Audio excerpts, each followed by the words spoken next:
Baik, kemudian pembahasan selanjutnya adalah orang-orang yang tidak berpuasa dan hukumnya. Orang-orang yang tidak berpuasa Ramadan itu dibagi menjadi 3 golongan. Maksudnya dia punya uzur ya. Orang yang tidak berpuasa karena uzur dia ada 3 golongan. Golongan pertama adalah boleh berpuasa atau boleh tidak. Boleh memilih.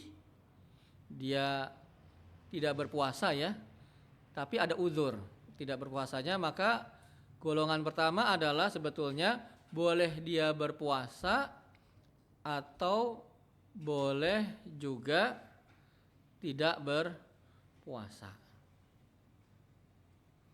Golongan yang kedua, orang yang tidak boleh berbuka, harus puasa ya, dalam artian harus puasa. Orang yang tidak boleh berbuka.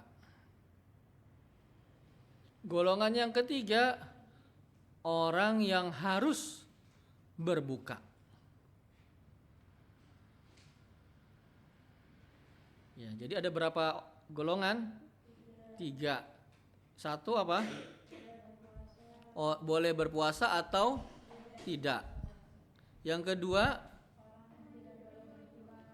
tidak boleh berbuka, berarti harus puasa. Yang ketiga, orang yang sekarang kebalikannya, nggak boleh puasa, harus buka. Ya, baik. Golongan yang pertama diberi pilihan adalah orang yang sakit. Orang yang sakit itu boleh apa?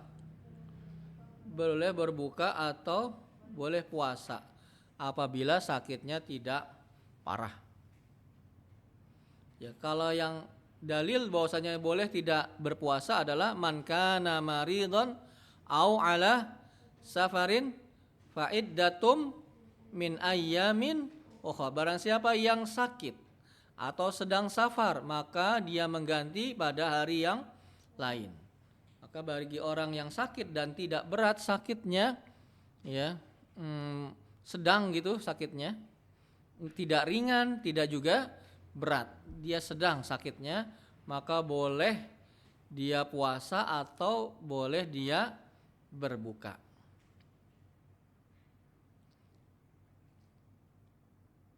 Nah, kalau sakitnya ringan, maka dia tidak boleh berbuka. Kalau sakitnya ringan, misalnya cuman pilek-pilek gitu ya, sedikit, ya batuk-batuk sedikit gitu ya, ringan artinya, tidak banyak berpengaruh pada dirinya. Kalau berpuasa, maka orang seperti ini bagaimana? Tidak boleh berbuka. Ya, karena sakit itu kan bertingkat-tingkat ya. Jadi tadi kalau sakitnya sedang apa? Bagaimana berkaitan dengan puasanya? Boleh puasa atau boleh tidak. Kalau sakitnya ringan, harus berpuasa. Kalau sekarang sakitnya berat, harus berbuka, harus tidak puasa.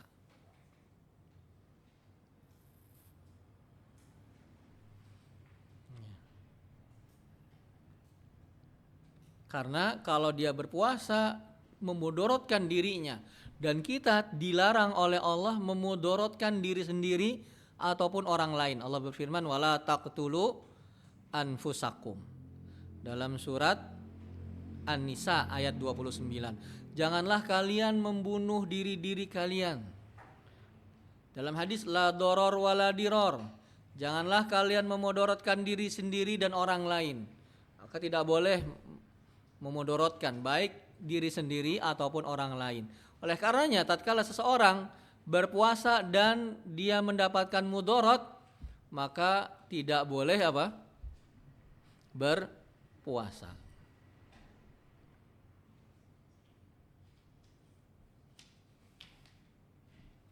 Baik, itu yang pertama, orang yang siapa? Sakit, dengan rincian tadi. Boleh berbuka dan boleh puasa kalau sakitnya apa? Kalau sedang, tidak ringan dan tidak berat. Ini pun kalau tidak memodorotkan dirinya. Kalau sakitnya sedang, tapi kalau dia puasa makin berat, maka tidak boleh. Ya. Kalau gimana? Kalau dia kan punya dugaan kuat nih. Kalau saya memang sih saya sedang, tapi kalau saya puasa jadi berat, maka dia tidak boleh apa? Berpuasa. Kemudian bagian kedua dari orang yang boleh puasa boleh tidak adalah musafir. Musafir itu apa sih? Orang yang melakukan perjalanan jauh. Ya. Jauh perjalanannya ya. Orang-orang di daerahnya beranggapan atau mengatakan kalau pergi ke suatu daerah tertentu itu sudah jauh, berarti itu namanya safar. Dan orang yang safar boleh puasa dan boleh pula tidak. Iya. Tadi ayatnya sama dengan yang sakit ya, man kana maridon au ala safar tuh. Barang siapa yang sakit atau safar, maka mengganti pada hari yang lain. Surat apa tadi? Al-Baqarah ayat berapa? 185. Ayat 185.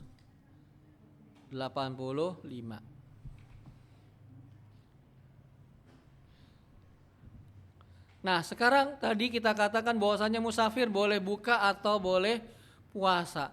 Tapi mana yang lebih afdol? Mana yang lebih baik bagi musafir? Apakah berbuka atau tidak? Ya.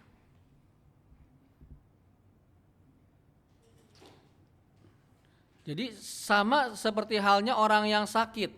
Orang musafir pun ada beberapa golongan ya. Golongan yang pertama, golongan atau rincian orang yang safar. Yang pertama adalah orang yang atau musafir yang akan berat baginya apabila berpuasa.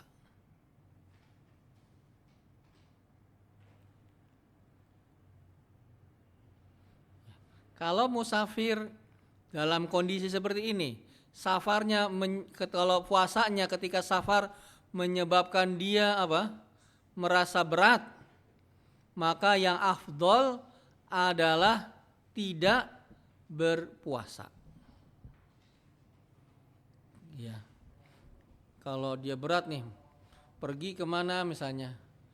Pergi ke mana? Ke Jawa kemana? Daerah di Jawa? Ke Klaten, naik motor misalnya atau naik sepeda. Naik sepeda bisa semaput ya. Naik motor, berapa jam ke Klaten? Kalau naik bis berapa jam? 10 jam. Ya. Nah, apabila naik motor 10 jam ya, motornya motor yang tua lagi ya, yang kecepatannya maksimal 25 km per jam ya, bisa lebih dari 10 jam. Kalau bis itu kan di atas 100 km per jam ya, itunya kecepatannya. Nah, kalau motor 25 kilo per jam entah berapa lama sampainya. Nah, intinya ketika dia safar kemudian merasa berat, maka dia tidak, yang afdol adalah tidak berpuasa. Ada hadis dari Nabi SAW diriwayatkan Imam Bukhari dan Muslim. Laisa minal bir as-saumu fis safar. Bukan termasuk kebaikan berpuasa ketika safar.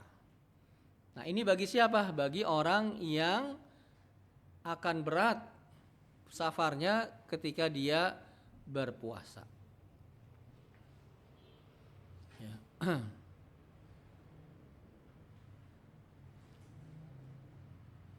Yang kedua dari jenis musafir adalah musafir yang tidak merasa berat. Safarnya dikarenakan berpuasa. Dia enggak, misalnya dia safarnya jauh ke misalnya Jakarta ke Surabaya, tapi naik pesawat terbang misalnya, cuman beberapa jam saja kan, biasa saja. Terus juga di pesawatnya yang kelas bisnis, yang kelas apa, yang paling enaknya, nyamannya, ya dia perginya jauh, tapi dia merasa enggak terlalu capek, maka yang afdol adalah baginya apa? Berpuasa. Sebagaimana Allah berfirman dalam surat Al-Baqarah ayat 184, wa antasumu khairun lakum, agar kalian berpuasa itu lebih baik bagi kalian. Jadi yang afdol ketika dia safar tapi tidak merasa berat adalah apa? Berpuasa. Walaupun boleh dia tidak berpuasa karena dia sedang safar. Tetapi yang afdol adalah berpuasa. Tadi kenapa? Tadi karena surat Al-Baqarah tadi. Yang kedua, dia enggak akan berat untuk mengganti atau mengqadha puasanya. Kan enggak punya utang tuh dia. Iya tidak? Iya. Jadi tidak merasa berat. Ketika itu dia lingkungan juga mendukung karena banyak yang berpuasa. Ya, dia juga tidak merasa kepayahan di safarnya, maka yang terbaik adalah puasa. Kalau dia tidak berpuasa nanti dia qadha kan. Di qadha di bulan di luar Ramadan kebanyakan orang tidak sedang berpuasa, lebih berat lagi. Oleh karenanya kalau tidak merasa berat ketika bersafar sedang puasa, maka yang afdal adalah tetap berpuasa. Kemudian yang ketiga, musafir yang akan mendapatkan mudorot, ya, apabila bersafar dalam keadaan berpuasa.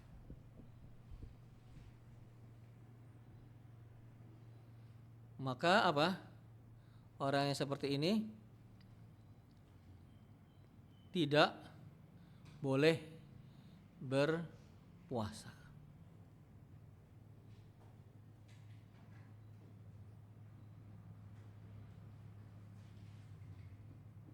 Ya. Baik, ini rincian dari orang yang musafir. Jadi musafir itu asalnya boleh milih, boleh puasa atau tidak. Tapi tadi mana yang lebih afdol, puasa atau tidak, maka rinciannya seperti tadi.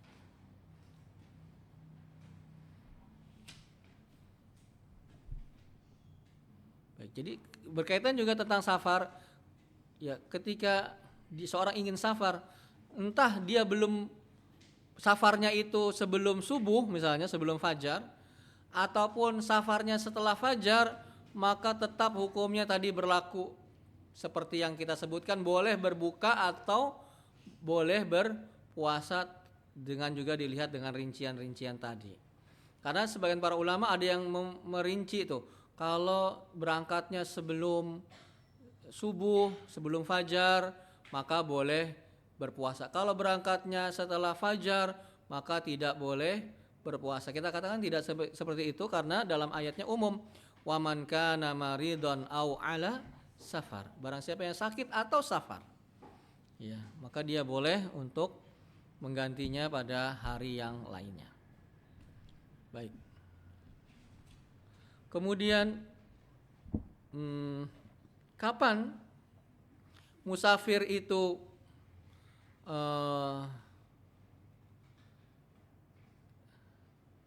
harus berpuasa? Yang pertama, apabila dia niat mukim di suatu tempat. Terputusnya tadi hukum musafir, yaitu berkaitan dengan puasa boleh berbuka atau tidak, hilang hak seperti ini apabila musafir tersebut niat apa? mukim. Mukim itu apa sih? Tinggal tetap permanen di situ. Kalau safar enggak, ya mau lama pun setahun, 2 tahun, berapa tahun, tapi dia enggak niat.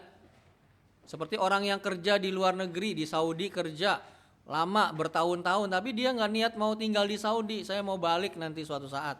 Maka hukumnya safar apa mukim dia? Safar. Nah kalau ini ketika orang yang safar itu sudah niat mukim di suatu tempat, maka tidak berlaku lagi tadi hukum musafir, diantaranya adalah boleh memilih antara puasa ataupun tidak. Maka dia harus apa ketika itu berpuasa. Juga kapan musafir itu hilang hak boleh puasa boleh tidak?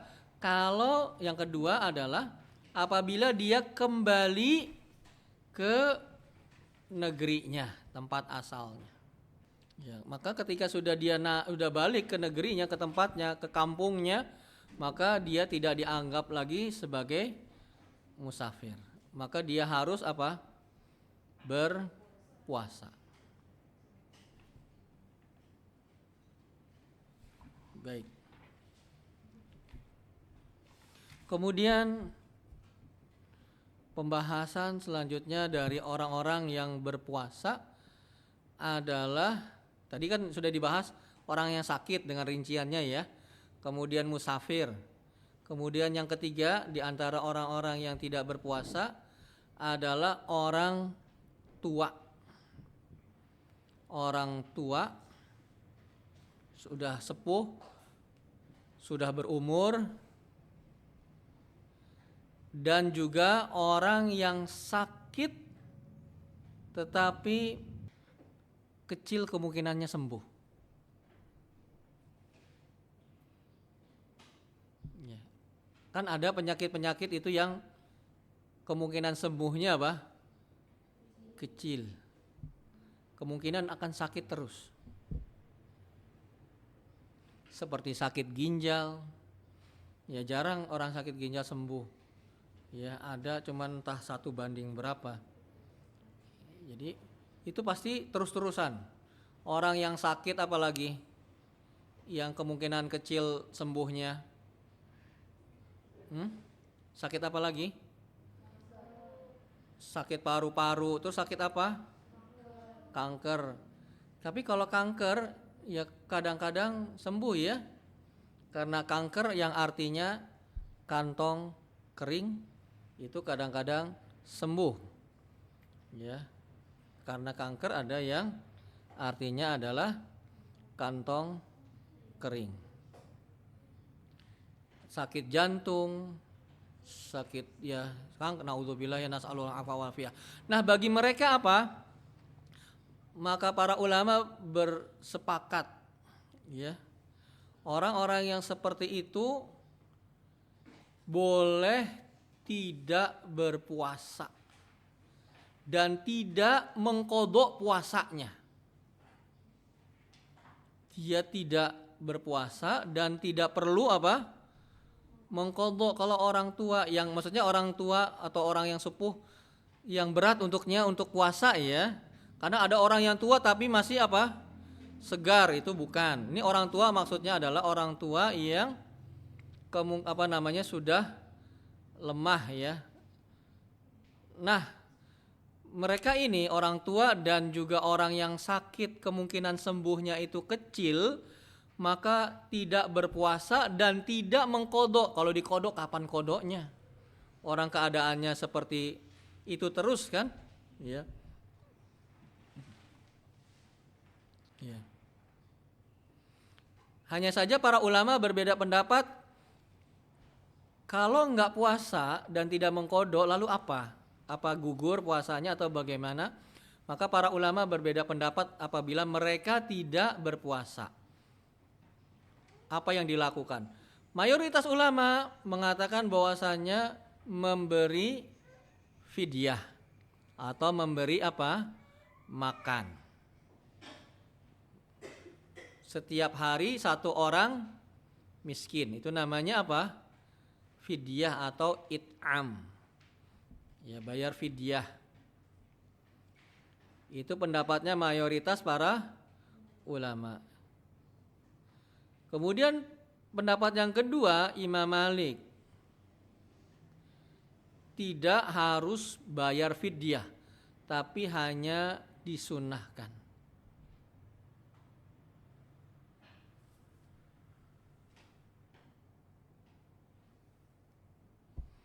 Tetapi pendapat jumhur ulama adalah pendapat yang kuat, bahwasanya orang tua yang lemah ketika kalau berpuasa atau orang yang sakit kemungkinan sembuhnya kecil, maka mereka membayar fidyah, tidak berpuasa, tidak mengqadha. Apa dalilnya? Surat Al-Baqarah ayat 184.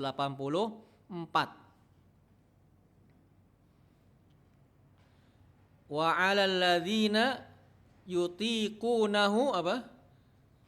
Fidyatun ta'amun miskin. Bagi orang yang berat berpuasa maka membayar fidyah, memberi makan satu orang miskin.